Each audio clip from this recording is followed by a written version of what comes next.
How to log out of Snapchat and other phones.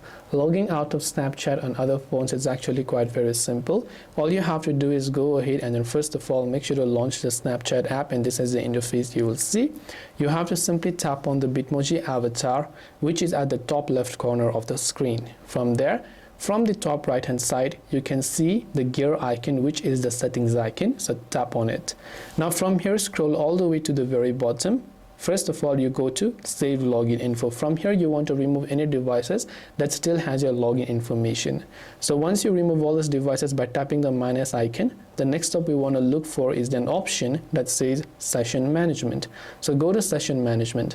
Now when you come to session management, this is where you will see a list of devices where your Snapchat account is still logged in. So if this is your other phone, now this one is the primary phone, as you'd be able to see. Now another phone you'll find here, you can tap the cross icon next to it. You just have to select log out of this device and everything will be logged out from there.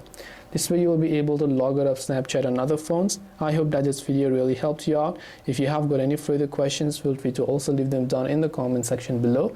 As always, thank you very much for watching till the end of this tutorial, and see you soon in the next video.